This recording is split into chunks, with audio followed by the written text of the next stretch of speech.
already heard me from the outset of the course, this course on Lewis, saying that I thought that this book, The Abolition of Man, was central to understanding Lewis's literary endeavors as a scholar, also as a writer of fiction, also as an apologist. And this particular book, we talked about we're doing only 5 of the 7, but we talked about the first 3 in Christian terms.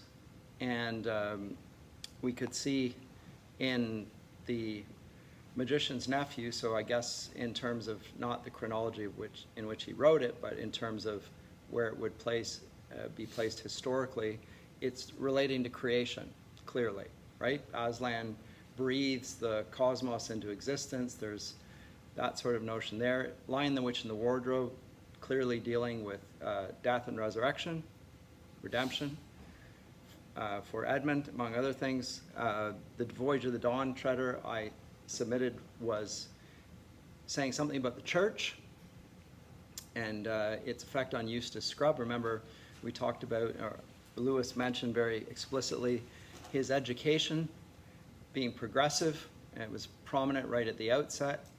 And he was literally, in some senses, a man without a chest. It wasn't that he was a bad boy, per se, although he was intensely annoying. It's more that he was like a desert that had never been watered. It was just, he was an empty vessel. There's nothing there. And so all that was left was his nature, which, like the rest of ours, is fallen, and so he annoys intensely, just as we all do one another. And he's put in the presence of the Pevensies, at least 2 of the kids, the younger children, and brought on board the ship, and eventually slowly develops a chest. He develops courage, even as a dragon fights the sea monster, and then is brought to new life by Aslan through his claws. Very painful episode.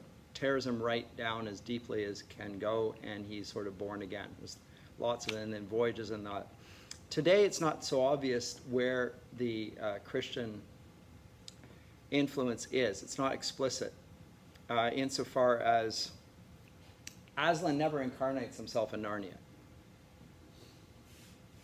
He doesn't, and nobody expresses a hope that he might appear there, which we get in other stories. Oh, I wish that Aslan would come and sort all this out.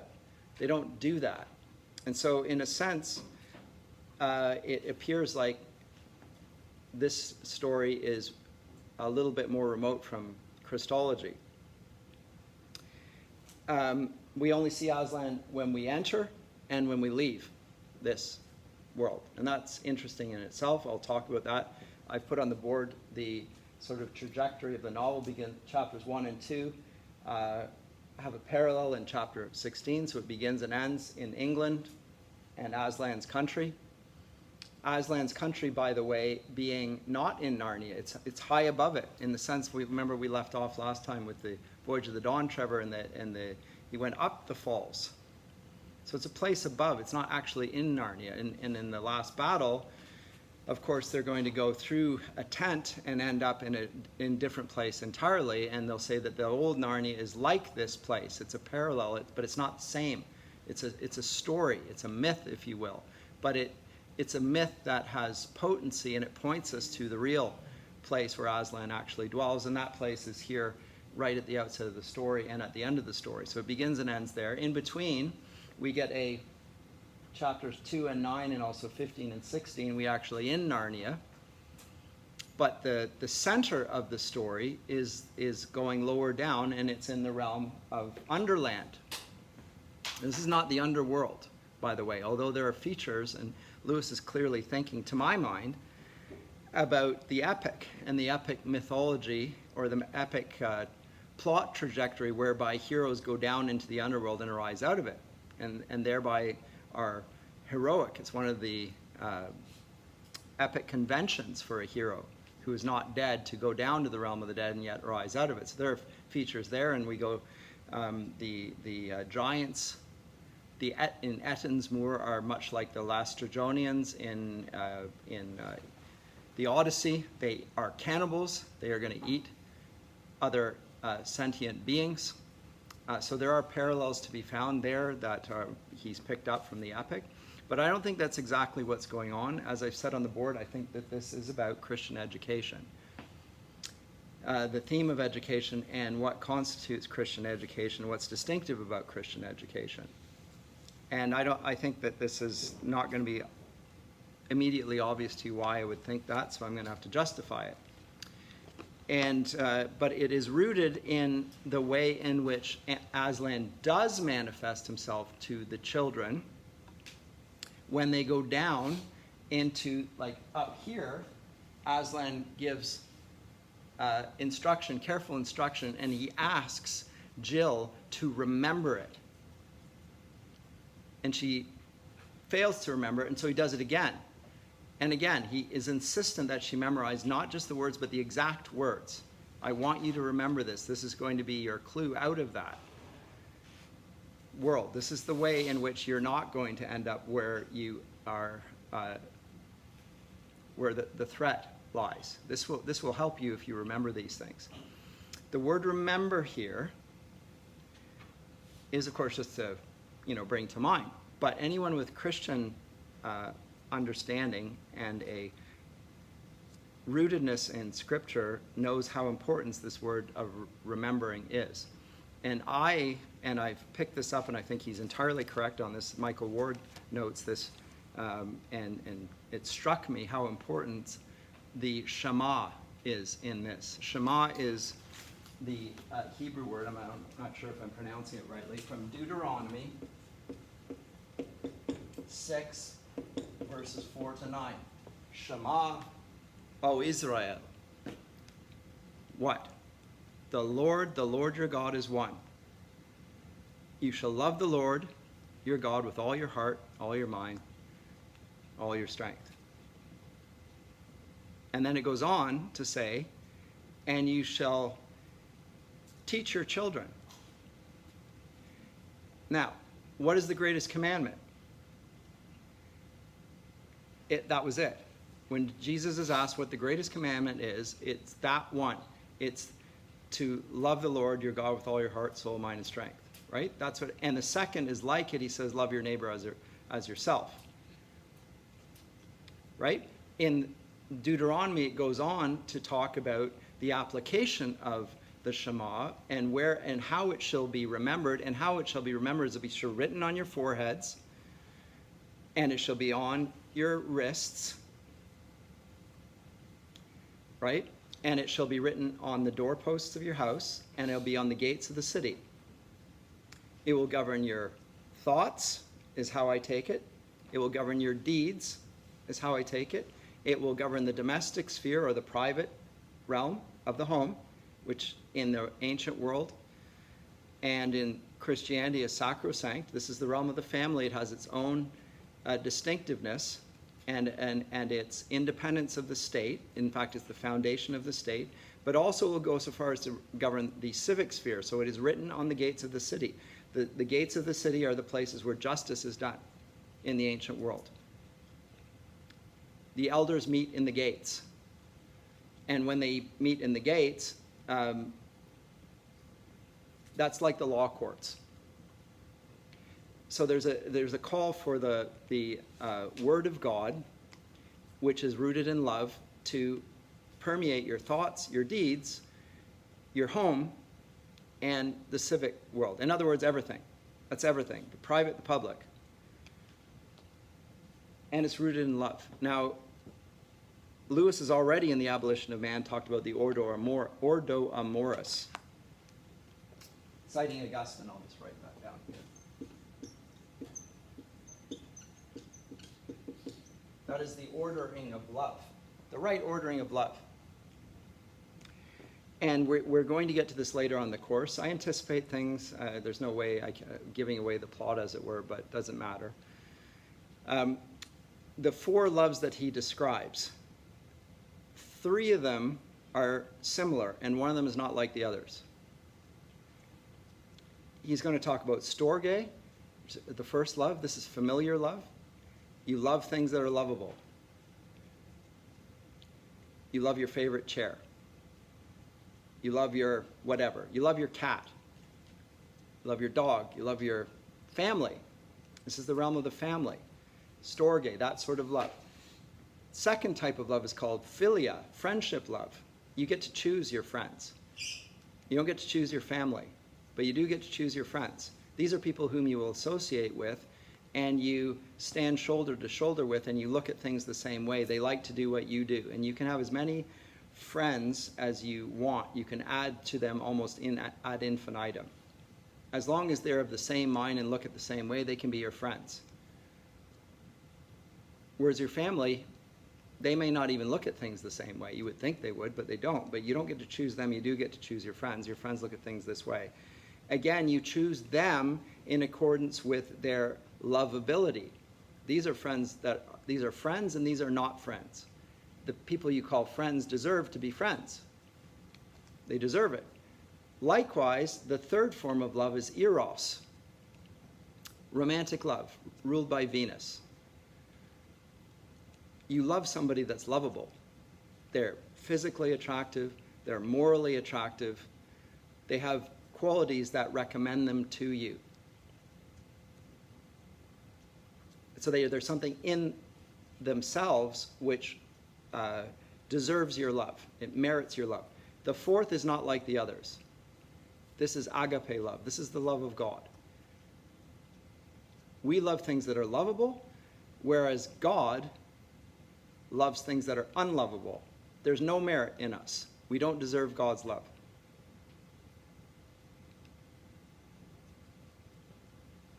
And Lewis's argument in the four loves is that unless the first three loves are transformed by the fourth love, they all go to seed. They all go wrong. And he's already depicted this in his works. We're going to see that further illustrated. The theme of love is prominent in Lewis. And we're going to conclude the course, or at least in terms of fiction, with, what's it called? Till We Have Faces. Very profound, his best novel, to my mind. And it's about love. But here in the Ordo Amoris, it's from the familiar all the way up to agape love, but the fourth is not like the other, but it's the highest form of love. What is the highest form of love? When Jesus is asked, it's to love the Lord your God with all your heart, soul, mind, and strength. Can you do that? Do you do that of your own accord? No, he has to bring you to love him. Because there's nothing in God for sinners to want to love. He draws us, but at the end of the day, he has to condescend to first love us. John 1 says, this is love, not that we love God, but that he first loved us and gave himself to us as a propitiation. This is love. Not very clear, very interesting. He defines love, all love, in accordance with the love that's not like the other loves. Right? I'm just quoting scripture here. And so when it comes to education here in this, the fact that Jill Pohl is told to remember and plucked out of her school where we find her weeping. Why? Because she's in a progressive school and there's a lot of bullying going on. She's called upon to remember before she goes off down to the place where she's going to go, namely Narnia. Remember, remember, remember, remember. He doesn't need to do that with the Pevensey child, because the Pevensey child already knows. But he does have to do with Jill Pohl, because she does not know, but she's told to remember. The Shema begins, remember, and teach your children so that they remember, and they will remember that they are like those who came out of Egypt as slaves. Don't forget that, or you're going to go back there. You're going to be enslaved. Very interesting that he's going to present this as something to be remembered and to be passed on and to be obeyed as the path of Christian education. Now, you heard my take on this in the Abolition of Man. He talked about men without chests. He talked about the fact that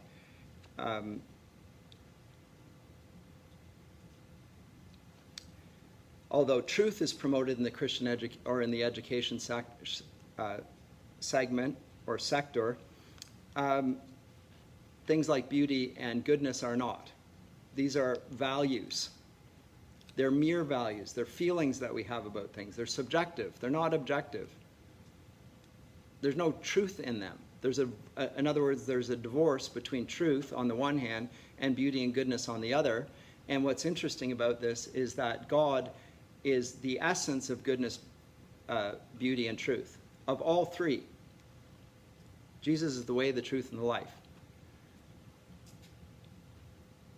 Jesus is called good teacher. He says, why do you call me good? Only God is good. There's a little bit of irony there, because they are speaking to God, but they don't recognize that. And he's sort of teasing them a little bit.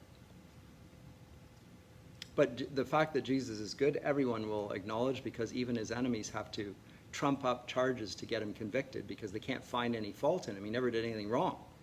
So he's good. And as I said, I taught this just a little bit earlier. In Scripture, it speaks of Jesus as the good shepherd.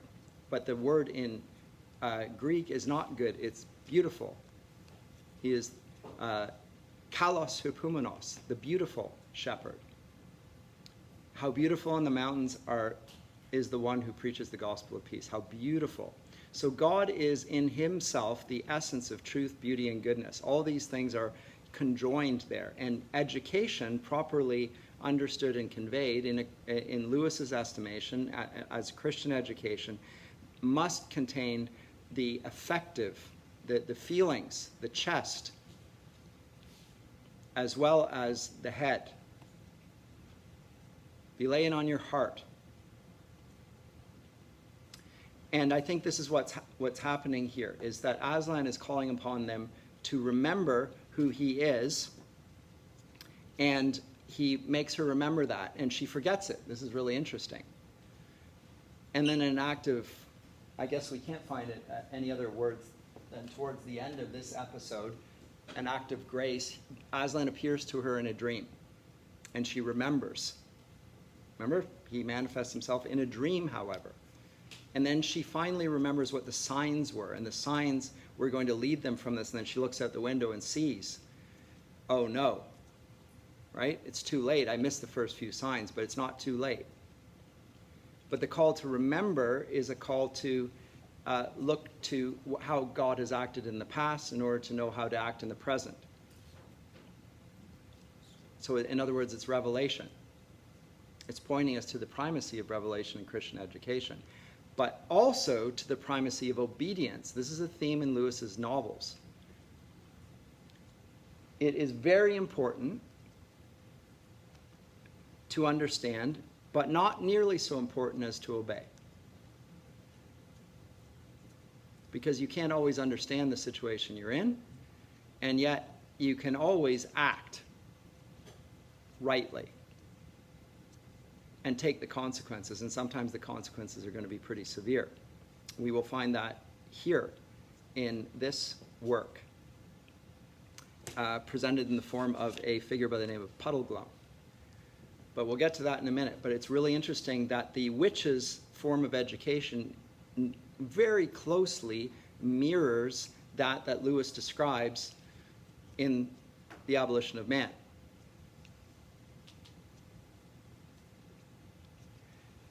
She calls the ideas of heaven and a world above just fancies. We're just making extrapolations. We have a light in the room. You say that there's a sun above. Have you seen that sun? Or are you just, on the basis of lower things, making assumptions about higher things? In other words, she teaches reductionism.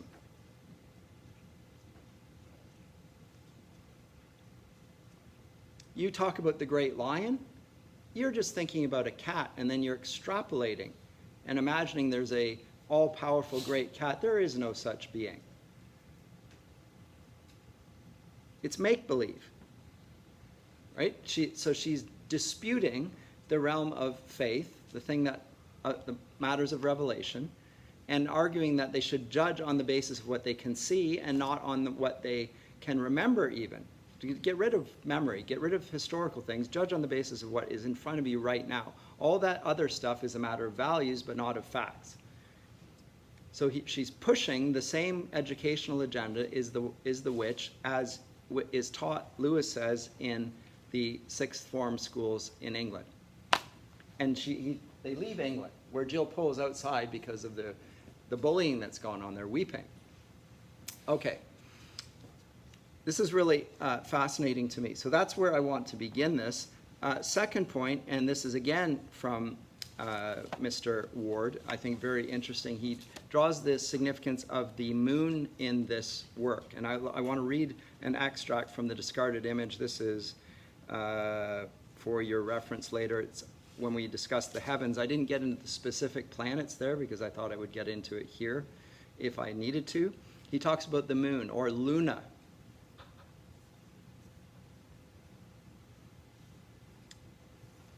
And I'm just going to read a significant extract here.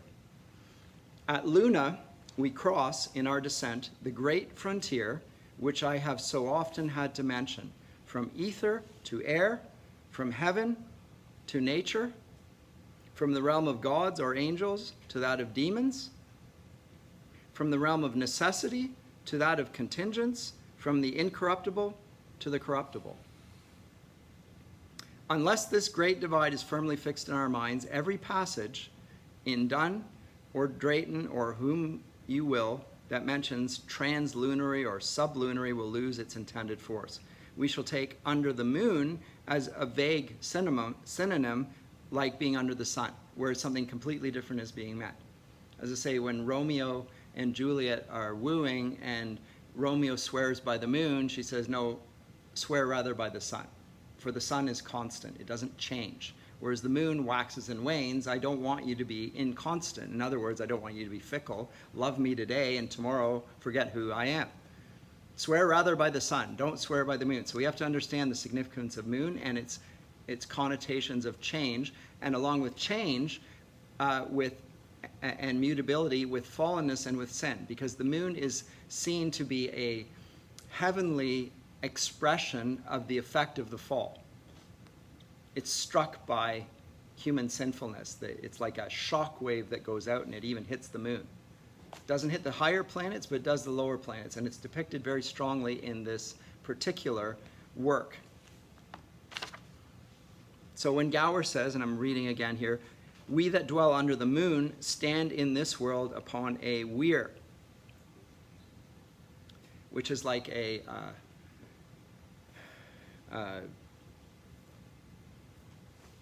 a threshold between different levels of water. He means exactly what he says. If we lived above the moon, we should not suffer doubt or uncertainty. If we lived up there, we would not suffer doubt or uncertainty. And so when Chaucer's nature says, each thing in my cure is under the moon that may wane and wax, she is distinguishing her mutable realm from the translunary world where nothing grows or decreases. In this world, as we've seen, everyone has a vegetable nature. From the vegetables to the animals to human beings, we grow in that sense. I don't mean like we're like vegetables, but we're the principle of growth. We have to consume things in order to survive. Up there, there's no need for such things. For us, there is. Things either increase or decrease. When Chaucer says, fortune may none angel dare, in the Monk's Tale, he's remembering that angels inhabit the ethereal realm where there is no contingence, and therefore no luck, whether good or bad. Important point here, the metal of the moon is silver, hence the silver chair. In men, she produces wandering, and that in two senses. I'm just reading directly from the discarded image here, pages 108 and 109. She may make them travelers. This is going to be a voyage. So that, as Gower says, the man born under Luna will seek many lands strange. In this respect, the English and the Germans are much under her influence. But she may also produce wandering of the wits. Both of them are here in the silver chair, by the way. Of the wits, especially that periodical insanity which was first meant by the word lunacy. when you're under the influence of the moon and you're a lunatic. In which the patient, as Langland says, is mad as the moon sit, more other less. These are the dangerous, unsafe lunes of the Winter's Tale, and also in Hamlet. Dante assigns the moon sphere to those who have entered the conventual life and abandoned it for some good or pardonable reason. So I'll finish with that for that. But note the silver chair, note the mutability, note the wandering of wits as well. All of this is in the silver chair. Also accompanying the moon is its relation to water. In relation to the moon, things wax and wane, we've seen that, but also the tides rise and fall, depending on the time of the month. The tides are affected. When it's a full moon, I can't remember which way it goes because I've never lived in Atlantic Canada. Can anyone tell me? I think when the moon is full, it pulls it up, I believe. Anyway, it's one or the other. And it's a significant increase, so you can see what is called the influence of the moon. You can actually see it. It's a physical manifestation. People have noticed also that people act a little bit crazy when the moon's full. I don't think this is just hearsay. I think there is actually evidence that people are a little bit odd when the moon is full. There's some sort of strange influence. They can't put their finger on it. The word is influence, and they use that word influence. Lewis talks about it. And this is what he says is true of all of the spheres, by the way. So the constellation of the planets is not their fixity in the heavens, but where they are related in relation to each other, and they have an influence on the earth. By the way, this is the word from which we get, why we get the word flu. The flu just means, I have no idea why this person is sick. It's in the air. It's the flu. It's the influence of some constellation beyond this. You fall under that influence. And as I say, water goes along with this. And you'll note throughout the story there are repeated references to water and drenching. And the central figure is Puddleglum, who's a very watery, muddy creature. Puddleglum's a fascinating character named after one of the Lewis's childhood, I'm not sure childhood actually, but a gardener he employed for 30 years in the kilns. Salt of the earth man. Not easily, with great common sense. Not easily deceived. As Lewis saw the common men, unlike the elites who think that they can't be deceived because they're so clever, but are the easiest people to deceive because they buy into the great lie and they promote it. They can't believe that it could be in their worst interest to adhere to the thing which seems to promote them.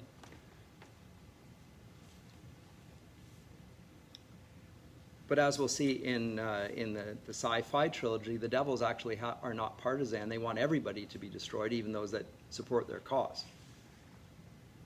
Human beings just don't see it that way until it's too late. So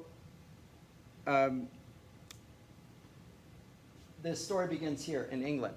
And Aslan's comments or questions so far, by the way, before I get into that. Any thoughts thus far? Remember, the education that Jill Pole is receiving here suggests that things on which she has feelings about, related to goodness, related to beauty, are inconsequential. Bullies abound in this because they're never corrected either. The consequence of believing that moral matters are insignificant to teaching is that bullies are never punished for being bullies. In fact, it's almost the opposite. They're encouraged, they're understood. The bully, if you just not understood the bully's background, you would feel sorry for the bully and you would give the bully more latitude. If you just knew how badly he'd been treated, you wouldn't be so hard on him. So there's no consequences for the bully. In fact, there are good consequences for the bully. The bullies run the school. And I've heard from teachers who have told me that this is the case in public schools. They have more power than the principal. The kid from who is throwing his weight around, may end up in jail eventually, is a terrorist in the school, and the teacher can't even expel the kid. Because we have compassion for the victimizer. It's a rather extraordinary thing, but a consequence of the teaching that moral values are just subjective and should not be imposed as if there were a moral law that governs everybody. It's a direct consequence of that. By the way, here at Tyndale, I have to sign not only a theological statement, I agree with this, I also have to sign a lifestyle policy. I know that you don't, but I do. It's not criticism. I do, the reason being that it's understood that the moral conduct of the teacher is important in instruction. It's not, it's actually, this is correct.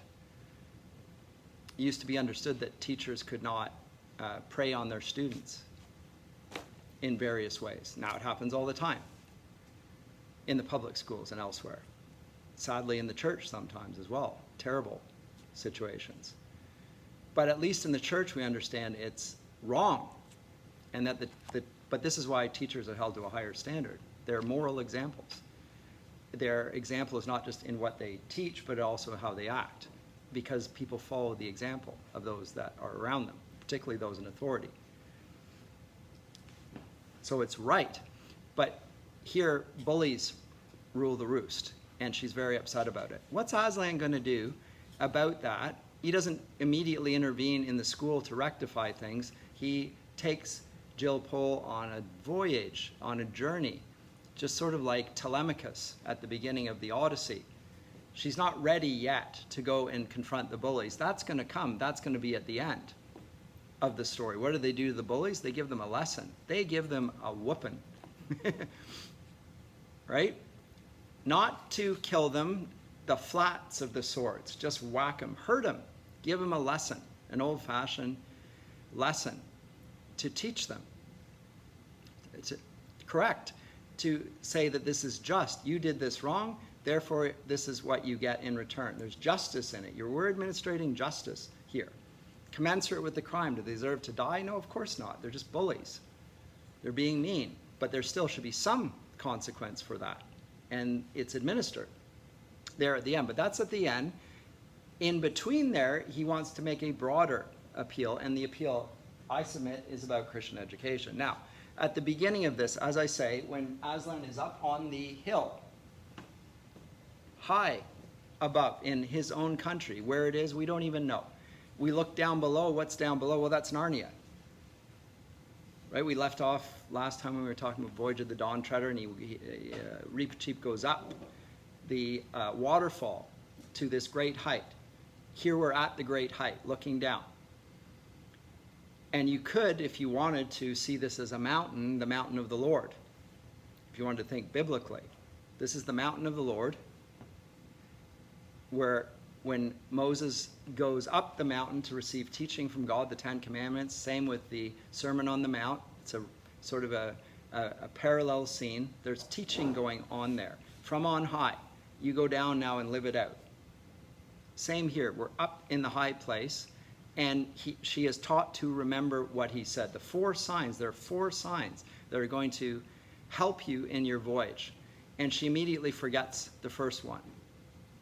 Immediately, which everyone knows as a parent or even as a child, happens all the time. Your parents say, now I'm telling you, I want you to remember this, and then the kid doesn't remember it, and that's you, and that was me, and it's infuriating. But still, it's the means by which we are taught. So memorize. Make it part of who you are. Remember these words exactly. Shema, O Israel, right? The Lord your God is one. And you will draw them to mind. I had this illustration in my other class when I was talking about the abolition of man.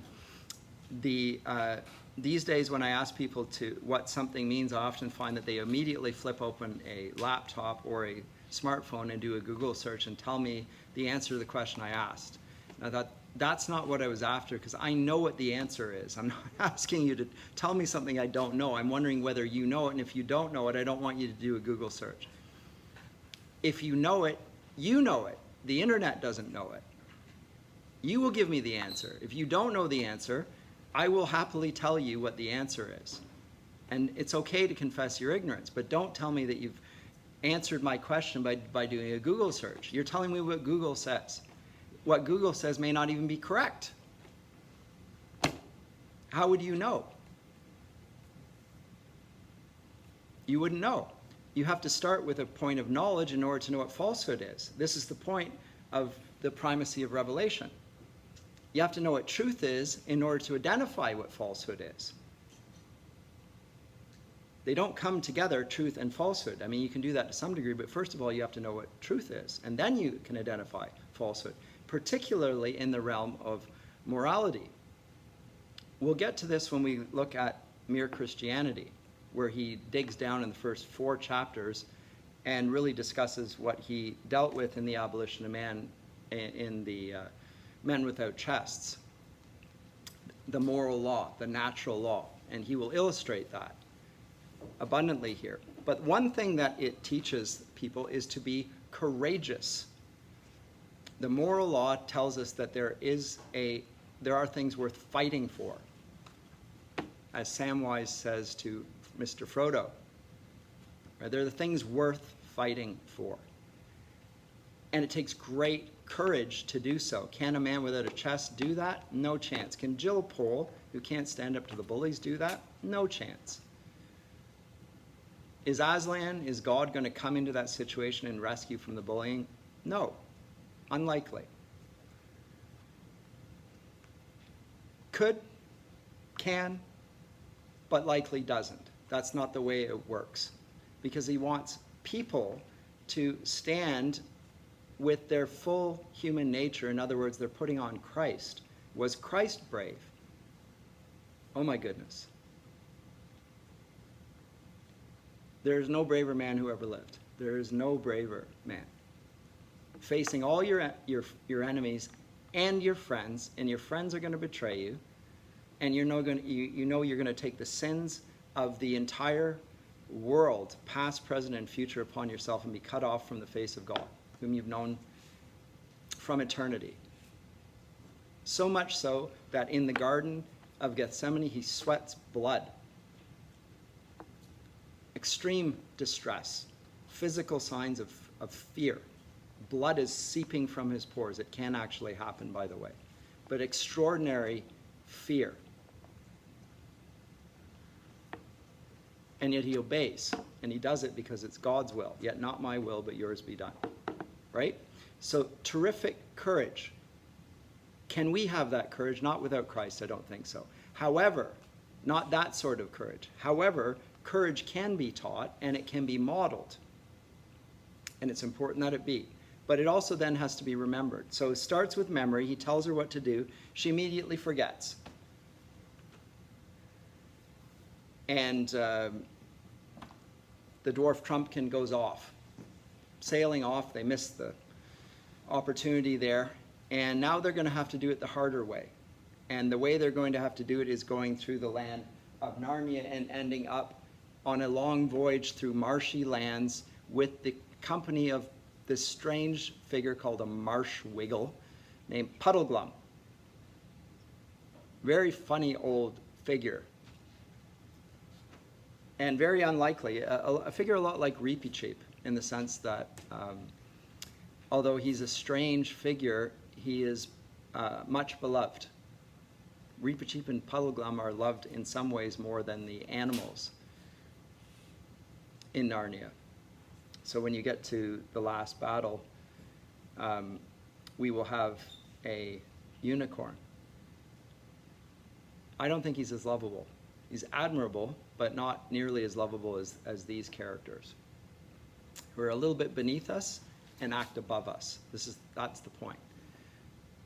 A little mouse with the heart of a lion. A marshwiggle, bendable, not very bright, speaks with a funny Oxfordshire accent, and yet is obstinate and won't bend to the will of the witch when he's put under extreme duress like all the others. He's the one who is resistant to the wiles of the witch. Now, we began, interestingly, with a really horrific scene. Actually, let me go to that. I've skipped over it already, and let me not do that. Let me go back to this scene at the beginning of the silver chair, because it's rather unexpected. And it is not behind the gym, but rather with the story of the prince. Oh, that's not the beginning. I'm losing my my moorings here. Where do we first get the story of the prince who's been bitten by the snake? In the Parliament of Fowls? Okay. Owls. Yes, sorry. Chaucer's Parliament of Fowls. So he's riffing off of that. Yes, that's where it is. Okay, pardon me. I had in mind the Focus on the Family CD, which begins with that. And I knew it wasn't at the beginning, but I forgot it for a second here. But he tells the tale of how the prince there had been brought into a different place. And what was it? I'll read it. About 10 years ago, it appeared, when Rilian, the son of Caspian, was a very young knight, he rode with the queen, his mother, on a May morning in the north parts of Narnia. They had many squires and ladies with them, and all wore garlands of fresh leaves on their heads and horns at their sides, but they had no hounds with them, for they were maying, not hunting. In the warm part of the day, they came to a pleasant glade where a fountain flowed freshly out of the earth, and there they dismounted and ate and drank and were merry. After a time, the queen fell sleepy, and they spread cloaks for her on the grassy bank, and Prince Rilian with the rest of the party went a little way from her, and that their tales and laughter might not wake her.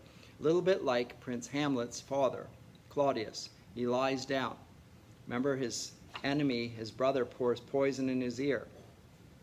That's Hamlet, and he probably is thinking this when he tells it, because here we have a different poisonous snake come in, but this time it actually is a snake. A great serpent came out of the thick wood and stung the queen in her hand. All heard her cry out and rushed towards her, and Rilian was first at her side. He saw the worm. Now, worm is a word in Middle English for a serpent, like the devil, gliding away from her, and made it after it with his sword drawn. It was a great shining and as green as poison, so that he could see it well, but it glided away into thick bushes, and he could not come at it. So he returned to his mother and found them all busy about her, but they were busy in vain. For at the first glance of her face, Rilian knew that no physic in the world would do her good. As long as life was in her, she seemed to be trying hard to tell him something, but she could not speak clearly, and whatever her message was, she died without delivering it. It was then hardly 10 minutes since they had heard her cry, and so they carried her back. And he then voyages out trying to find the serpent. At first he sallies forth on his steed and comes back, and gradually trying to hunt this dragon down, this poisonous worm. He wants to kill it. And no one remarked much that though the prince came home from these wanderings looking tired and distraught, but after a month after the queen's death, some said that they could see a change in him. There was a look in his eyes as of a man who has seen visions, and though he would be out all day, his horse did not bear the signs of hard riding.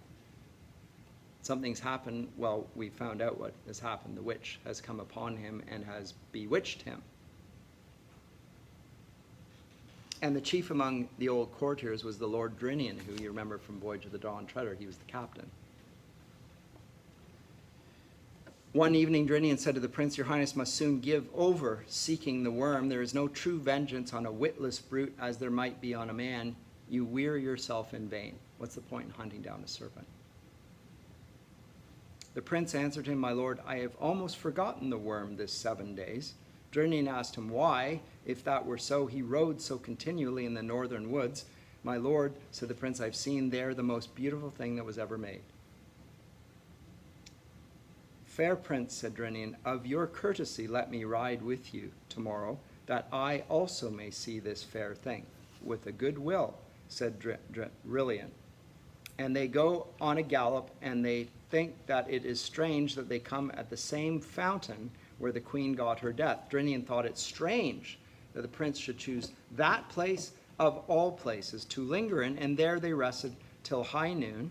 And then Drinian looked up and saw the most beautiful lady he had ever seen on the north side of the fountain, and said no word, but beckoned to the prince with her hand as if she bade him to come to her. She was tall and great, shining and wrapped in a thin garment as green as poison. Even my son, who's when he was 5, knew that the queen was the serpent, and we should as well. Now she's in the guise of a woman. The prince stared at her like a man out of his wits. Remember what I said about the influence of the moon. He's gone on a little journey, and he's lost his wits in the process. And he's being transformed. He's being brought under the thrall of the witch. But suddenly the lady was gone. Drinian knew not where, and the two returned to Cair Paravel. It struck in Drinian's mind that this shining green woman was evil, but he didn't identify it with the serpent. But it struck him, he knew. He doubted very much whether he ought not to tell this adventure to the king, but he had little wish to be a blab and a talebearer, and so he held his tongue. But afterwards he wished he had spoken. And then it's too late, because Rilian goes off and doesn't come back. And he knows that he's responsible for this. And Jill says, "I bet that the serpent and the woman were the same person." "True, true, we think the same as you," hooted the owls. "But we don't think she killed the prince," said Glimfeather, "because no bones." "We know she didn't," said Scrub. Aslan told Pole he was still alive somewhere. So Eustace, the transformed, reformed schoolboy who has been to Narnia before, is now accompanying another schoolgirl, and tells them that Aslan has told them, and the owls representing wisdom immediately declare their allegiance to Aslan, and furthermore that if that is so, then we must do something about it.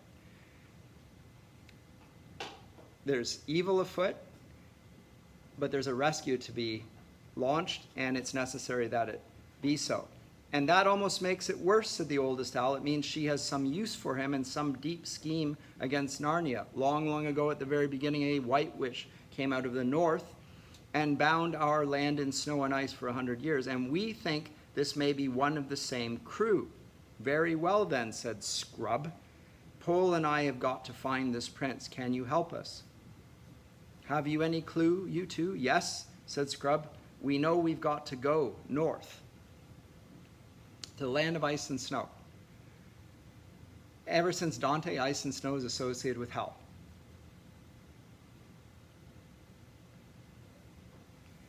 It's a dangerous place. That's where they have to go. And we know we've got to reach the ruins of a giant city. Now, what they don't know, it's a city of giants. It's just a giant city. But the giant city can be an adjective, or it can be a reference to the place where giants are dwelling. They didn't know this. And at this, there was a greater to-wooing than ever, and noises of birds shifting their feet and ruffling their feathers. And they say, you'd want to travel by day, and we'd want to travel by night, so we can't do that. But we can send you up to Edensmoor with this character we call a marshwiggle, and off they go with the marshwiggle, whose name is Puddleglum. And his name is really suitable because he is glum. He's melancholic. He bears the effects of water on himself. Fascinating to my mind. They go down, I don't know if I want to go through the trenches that they find in chapter 7. I think I'll skip over that, but they cut through that. They end up at the house of Harfang, where the giants are. Soon discover that, and they go against the advice of Puddleglum in doing so. Puddleglum says it's not wise to do so. They say, we are so cold that we don't care. They run ahead of him.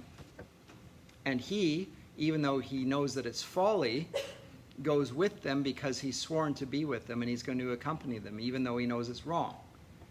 But out of loyalty to his friends, he sticks with them and puts himself in harm's way. So they go to the house of Harfang. They immediately get them drunk, particularly Puddleglum, who has a little bit too much, and starts being extremely rather amusing, I think. And then awake from that, only to discover in the kitchen, in the menu, that there are things on the menu, and one of the things on the menu is man. Very tasty, needs to be served up in this way. And another is a marshwiggle. Not very tasty, but passable. And she comes, and on the way they meet the green lady, whom they don't recognize, and a knight with her, who's with his visor down. They don't recognize who this is, and he doesn't speak. And this is none other than Aurelian. We find that out later when we go down into Underland. But at the time, we don't know. And she sends them on their way by all of the means, say that the lady has sent them to you as a gift. And they think, this is very funny. What a great gift. Food. It's that time of year. So they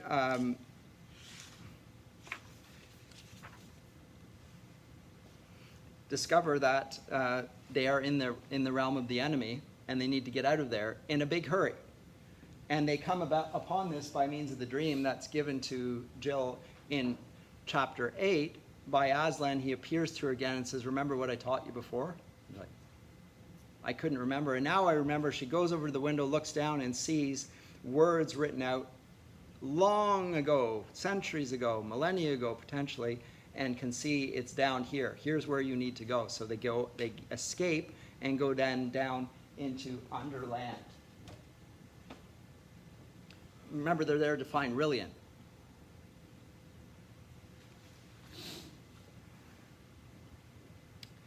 And Underland can only be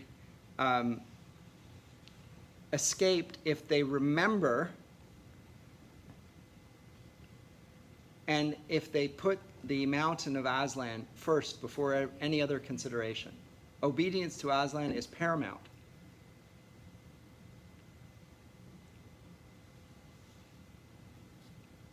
By the way, in Underland, the creatures that are in Underland are a lot like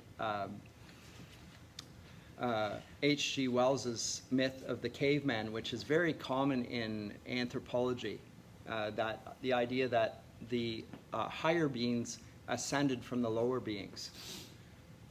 You've heard the story yourself, because this is how it's presented to us.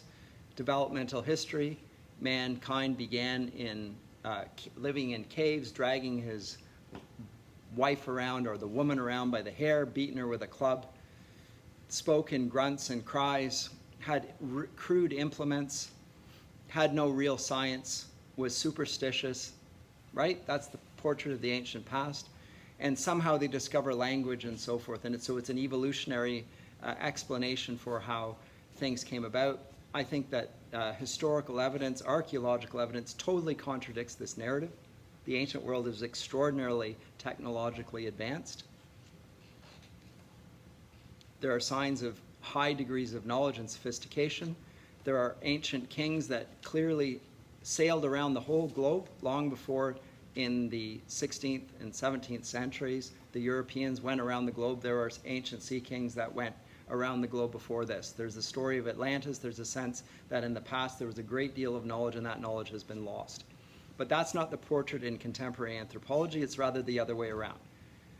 We began in the goo, then came the zoo, and now we've got you, right? So up, from the muck to the, right? And the marsh to the moose to you. Guess what? or the monkey, and then therefore to you. And then onwards, we're going to become like gods. That's not how this is portrayed.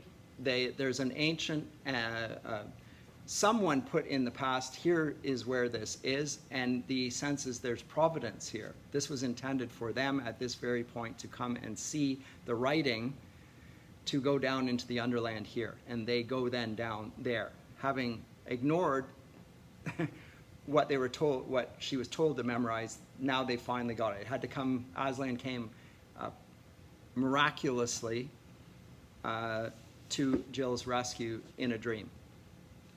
I'm told to this day that this happens all over the world. Jesus appears to people in dreams, particularly in the Muslim world. I know somebody who was personally somebody doing a PhD in the University of Durham. She grew up in a Buddhist temple. Her mom was a Buddhist high priestess or whatever. I don't know the correct term there, but she never set foot outside of the temple. And yet she had a vision of Christ. And she had no idea who this was. Didn't know, had no idea.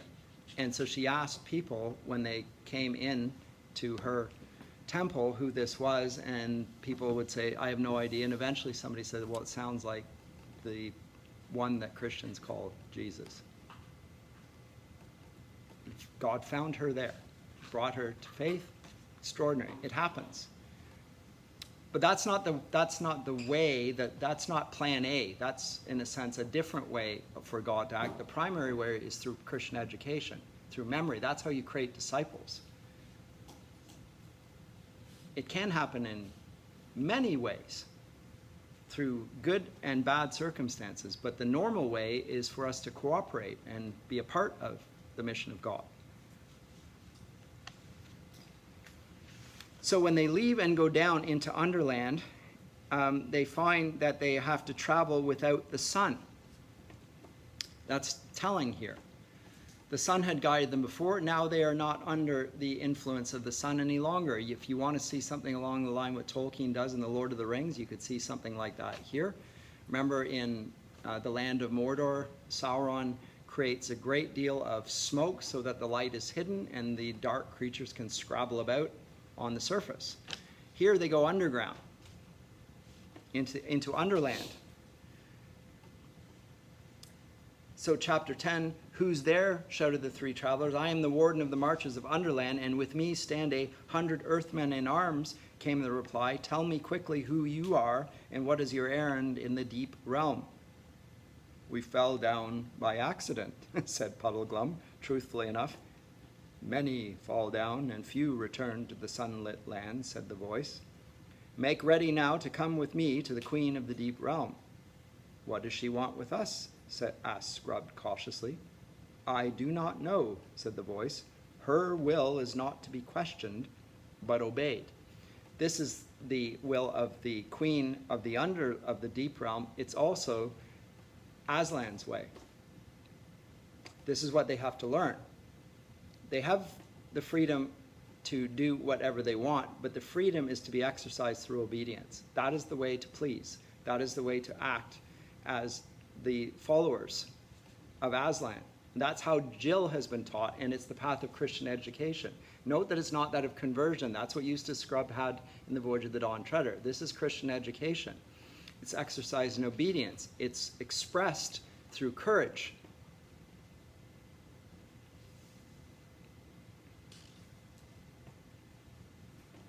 They're marched down, and they meet in the dark castle, and who do they meet? None other than Rilian himself, though he doesn't know who he is.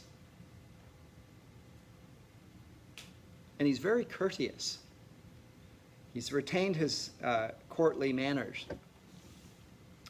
And he says, friends, my hour is very near. I'm ashamed that you should see me, yet I dread being left alone. They will come in presently and bind me hand and foot to yonder chair. Why? Because madness descends on him. He goes in a fit. And so they have to bind him, and they tell him the reason that he has to do so is for his own protection and so forth. The truth of the matter, as we discover, is that he comes to his senses once per day, only once. And they have to bind him because otherwise he would break the delusion. So the delusion is not permanently lost, Rillian. They force him into a silver chair. The silver chair, which has the effect of of inculcating a madness in him for the rest of the time so that he forgets who he is, his identity. So he forgets. Jill is to remember, this forces him to forget. The education that he gets by being chained to the silver chair is like the education of forgetfulness that's fostered in the education system that makes us forget that we have chests.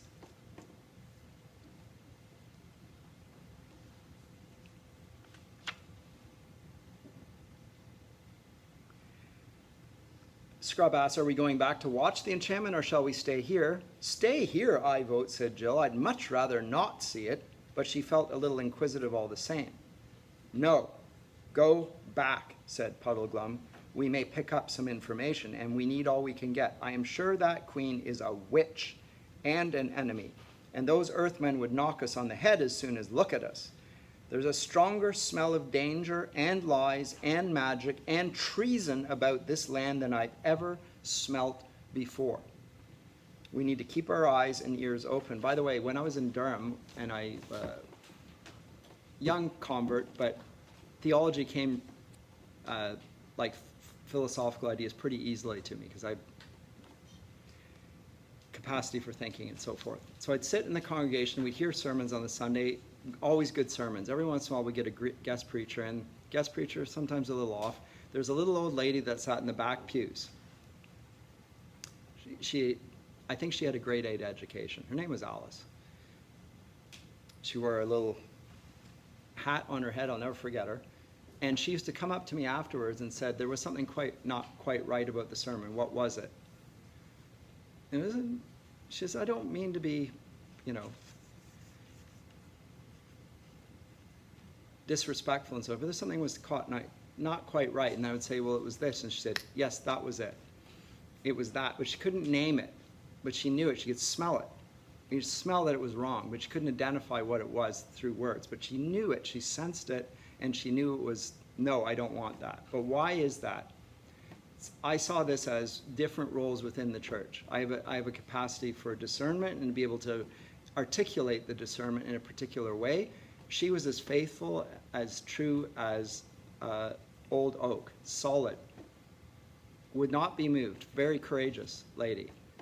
Former pastor's wife, pastored, passed away. She sat in the back pews.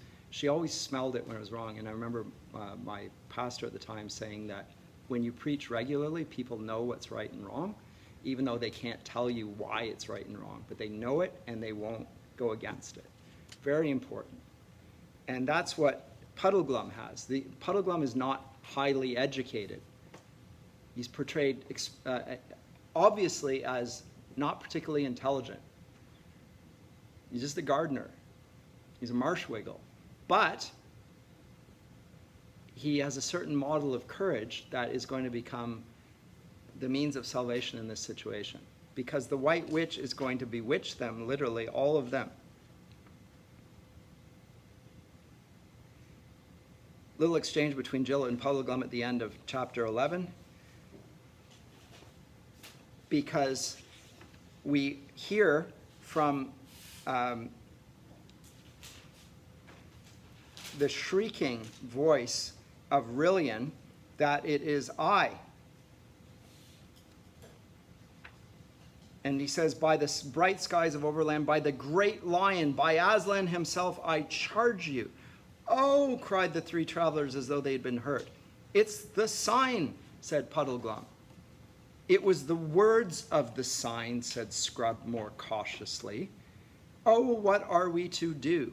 Note that Scrub is educated enough to make a distinction, in this case a false distinction, between the words of the sign and the sign.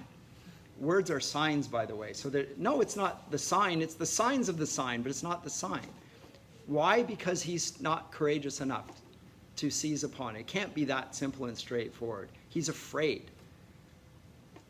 It was a dreadful question, what are we to do? What had been the use of promising one another that they would not on any account set the knight free if they were now to do so the first time he happened to call upon a name they really cared about?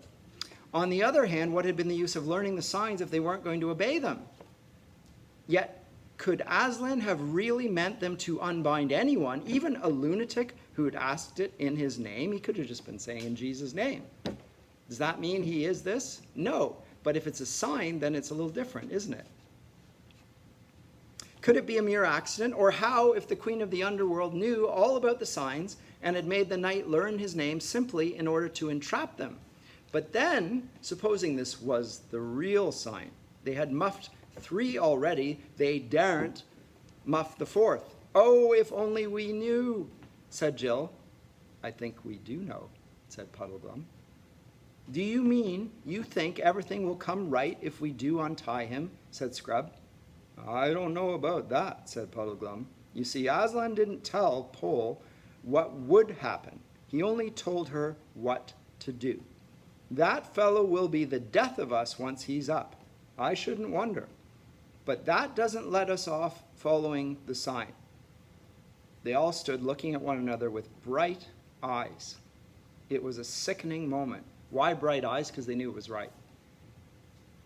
And there are tears in their eyes because they're afraid. That's why their eyes are bright. They're shining. They get tears in their eyes. All right, said Jill suddenly. Let's get it over. Goodbye, everyone. They all shook hands. The knight was screaming by now. There was foam on his cheeks. Come on, Scrub, said Puddleglum. He and Scrub drew their swords and went over to the captive. In the name of Aslan, they said, and began methodically cutting the cords. The instant the prisoner was free, he crossed the room in a single bound, seized his own sword, which he'd taken from him and laid on the table, and drew it. You first, he cried, and fell upon the silver chair.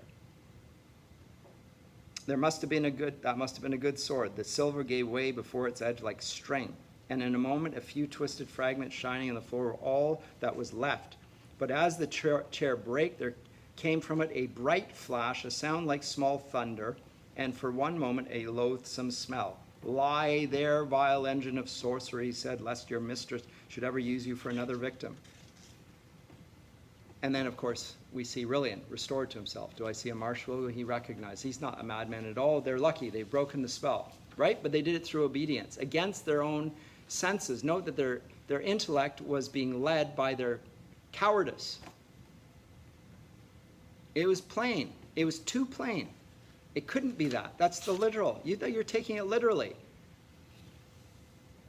Then the queen appears. Now, when the queen appears, she tries to bring them back under a spell. How does she do it? Again, through the means that I spoke of already. By making a reductionist appeal to the idea of the sun and the lion, and says, well, actually, those are just you taking what you know and imagining the other. Have you ever seen a lion? No. Jill has not. Neither has Puddleglum. Do they believe in him? They do, but they have not seen him. Have you seen the sun? Yeah, they can't remember. Okay, and they find that there's a smell that's going forth, and it's intoxicating. It's making them want to believe the lies they're being peddled. They want to believe it. Why? Because it's appealing to their passions. What is going to guard themselves from their passions? It's going to be their chest. It's their chest that's going to keep them safe from their guts, because their guts are going to push them to believe the lie of the witch. Just as Rillian had. He'd fallen under her sway through the same means. And she's saying, the other world's just a dream. The witch said in a soothing voice that you shall be king of Marnia, as if she were huming her child, shall be king of many imagined lands in thy fancies. We've been there too, snapped Jill. She was very angry because she could feel enchantment getting hold of her every moment. But of course, the very fact that she could still feel it showed that it had not yet fully worked. And thou art queen of Narnia too, I doubt not, pretty one, said the witch in the same coaxing, half-mocking tone. I'm nothing of the sort, said Jill, stamping her foot. We come from another world. Why, this is a prettier game than the other, said the witch. Tell us, little maid, where is this other world? What ships and chariots go between it and ours? Of course, a lot of things darted into Jill's head at once. Experiment House, name for the school. Adela Pennyfeather, her own home, radio sets, cinemas, cars, airplanes, ration books, queues. but they seemed dim and far away. Thrum, thrum, thrum went the strings of the witch's instruments. Jill couldn't remember the names of the things in our world. She couldn't remember what Aslan said. Now she can't even remember where she had come from. And she found herself saying, I suppose the other world must be all a dream. Yes, it's all a dream, said the witch, always thrumming. Yes, all a dream, said Jill. There never was such a world, said the witch. No, said Jill and Scrub, never was such a world. There never was any world but mine, said the witch. There never was any world but yours, the reductionist world that they seen from. There is no world but the underworld. It's like Plato's cave in reverse. If you think about Plato's cave, where they're brought out of the cave into the sunlight and then they go back. The other way around, you're being brought down there. This is the world of the cave, and there is no other world. Puddleglum was still fighting hard. I don't know rightly that you all mean by a world, talking like a man who hadn't had enough air, but you can play that fiddle till your fingers drop off, and still you won't make me forget Narnia and the whole overworld too. We'll never see it again. I shouldn't wonder.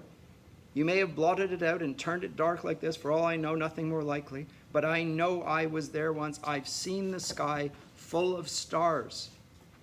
I've seen the sun coming out of the sea at a morning and sinking beneath the mountains at night, and I've seen him up in the midday sky when I couldn't look at him for brightness, and the others are being roused from their sleep. Why, there it is, cried the prince. Of course, the blessing of Aslan upon this honest marshmallow, etc., etc. In the end, she intoxicates him to the point of sleep, and all that he can do at this point is put his foot in the fire. That's how he breaks the spell. He puts his body on the line. He makes himself suffer to break the spell. How much courage does it take for a person to stick their hand in a fire, to put your foot in the fire? A great deal. He knows his foot's going to burn. He has to make a sacrifice. And in this act, the spell is broken, in the act of obedience. In the courage to be obedient, even though your thoughts have betrayed you, that's when the spell is broken. And the witch, just like Rillian destroys the silver chair, Puddleglum stamps on the fire and smoke results, and the spell is broken. And then, of course, the Underland starts getting filled with water because things are being destroyed, and then they pull their swords out and they kill the witch. Extraordinary. You didn't think it was possible at that point. It does happen.